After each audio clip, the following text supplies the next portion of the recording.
I'm a 31-year-old and I'm weighing the personal benefits of whether I should take the AstraZeneca vaccine. While it's clear that, for me, the medical benefits tell me I should wait for Pfizer, I'm willing to take on the little bit of risk if it means that Australia can open up faster, we can open our borders, or I can protect other Australians if the virus gets in. My question to the panel is, how do I make an educated decision on how my vaccination contributes to the rest of Australia without clear information on vaccine rollout targets? Well, thanks, Tristan. And Premier Palaszczuk, I might put that to you first. What should Tristan do? Well, I'd say to Tristan to go and speak to your doctor, because your doctor will give you up-to-date information depending on your personal conditions, your personal medical history.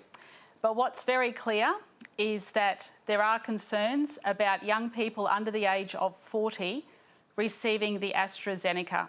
This has been in ATAGI advice, and our Chief Health Officer here has advised our young people under 40 in Queensland to wait until the Pfizer vaccine comes. Now, we want everyone to get vaccinated. We are pro-vax, but we know that the risks of blood clotting is actually higher the younger you are. So that's information that you have to weigh up when you go and speak to your medical practitioner. Just to be clear, though, in your state, Premier, if you're under 40, can you get AstraZeneca at all, or is it simply advised that you don't? Well, in Queensland, the information that came out of Scott Morrison the other night was that he was opening it up for under 40s. That was not a decision that was taken at National Cabinet. I was surprised, as were other premiers, that this announcement was made without any consultation. We had the AMA out the following day, bemused about this decision. I'm yet to hear any federal cabinet minister say that this was a decision that the federal cabinet took. And I think we need to be very cautious and look very closely at the medical advice. OK, but it's not a ban on under 40s getting AstraZeneca. It's not a ban, but I think everyone needs to be very clear. Now, this is the way I look at it. I have about 1.2 million people aged 20 to 40 in my state. These are not statistics. These are real people. These are people's sons and daughters, brothers and sisters, uncles and aunts. And I could not live with myself if the truth was not out there. And once again, I say to everyone, go and talk to your doctor, but look very closely, because our advice is to wait until you can get Pfizer. Michelle, if Tristan is aware of the risks of AstraZeneca, as he said, but still wants to do his bit so that Australia can open up faster, should he be allowed to take it? What do you think? So, Tristan, my advice is to follow the health advice, OK? And take your advice from your doctor and not from politicians. The key here is that there's a lot to actually unpack with your question. So let's just go through the stats. In young people, say 20 to 40 or 20 to 60 even, the risk of TTS is not really clear. And that's mainly because the countries that roll this out actually suspended the use of AstraZeneca when they started to see the signal in young people. So we estimate that the risk may be somewhere in the order of 1 in 20,000 to 1 in 40,000, okay, based on data from Norway and also ATAGI's own data. Now, if I said that to a patient in front of me who was 20 years old, they would wave it away and they would say, "Doc, you're overreacting," right? Here's the thing, when you start to vaccinate at high volume, right, 20 to 40,000 people a day in that age group, you're going to start seeing these cases. You'll have 1 to 2 cases per day.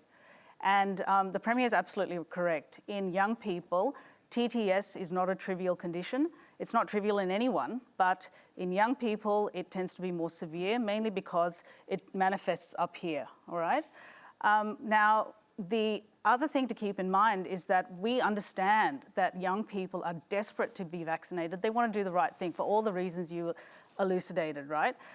But we would urge calm and we would urge patience, because even if you took the AstraZeneca vaccine today, your next dose, which you do require to deliver that knockout blow to the Delta variant, which is looking like it's going to dominate globally, won't be for another 12 weeks. Realistically, what's going to happen is you're not even going to get it in September. You'll probably get it in mid-October, and mainly because the GPs have a huge backlog of second doses to deliver to patients. The final thing I would say is that based on experience from other jurisdictions, particularly the UK, young people in the age of 30 are only being invited to their vaccine now. That is 7 months into the campaign. They've all had to wait. And they're waiting in a setting that has, had uncontrolled community transmission. What we have in Australia are multiple outbreaks, okay? We do not have surge scenario, and we do not have uncontrolled community transmission. So, we will get these outbreaks under control. We simply must, and it's imperative that the community follows the public health orders in order to do that, okay?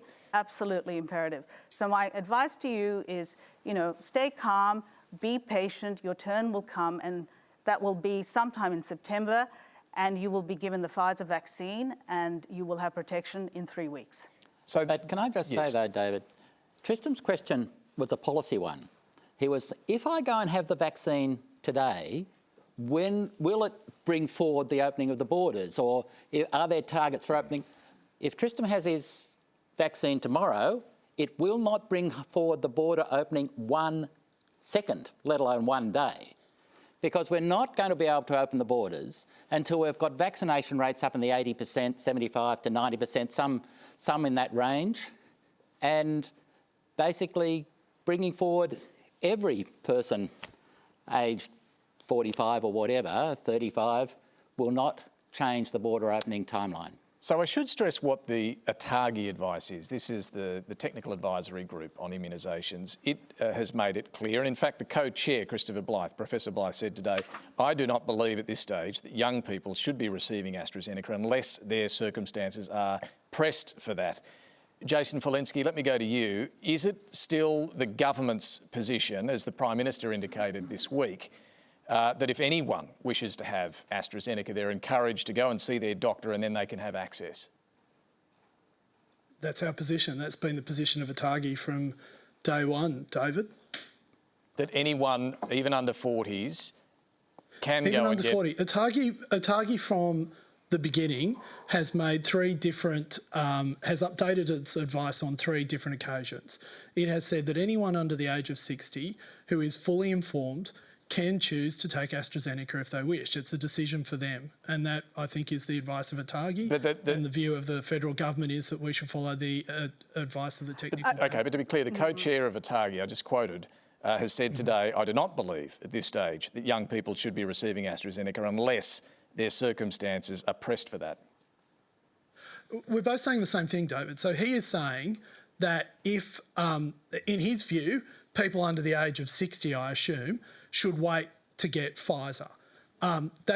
He's well entitled to that view. But at the same time, ATAGI has said that people making fully informed and consensual decisions when they understand the risk, if they're under 60 and wish to get AstraZeneca, they can do so.